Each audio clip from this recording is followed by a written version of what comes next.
చాలా రోజుల తర్వాత 48 బస్సు ఎక్కుతున్నాను పీవీపీకి వెళ్ళడానికి. ఈ రోజు హస్బెండ్కి డ్రాప్ చేయడానికి అవ్వదు. పాపాయ్ దగ్గర ఉండాలి. జానుకి చికెన్ పాక్స్ వచ్చాయి. జాను దగ్గర ఎవరో ఒకరు ఉండాలి. ఆల్రెడీ 2 days లీవ్ తీసుకొని నేను జాను దగ్గర ఉన్నా.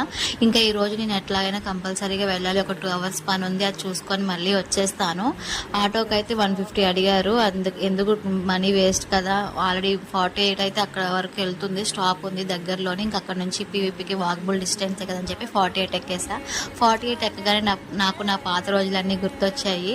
అప్పుడు టికెట్ 5 రూపీస్, ఇప్పుడు 20 రూపీస్ అంట టికెట్. అప్పుడు నాకు 10 రూపీస్లో రాను పోను ఛార్జీ సరిపోయేదనమాట.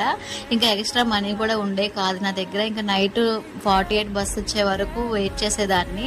అప్పుడు డ్యూటీలు కూడా ఎట్లా ఉండాయి అని అంటే మార్నింగ్ అంతా నుంచోనే ఉండాలి. ఇంకా బస్ కోసం వెయిట్ చేసేదాన్ని అనమాట. అబ్బా ఒక్క సీట్ అయినా ఖాళీగా దొరికితే ఎంత బాగుండో, కూర్చొని ఇంటికి వెళ్ళొచ్చు అని అనుకునేదాన్ని.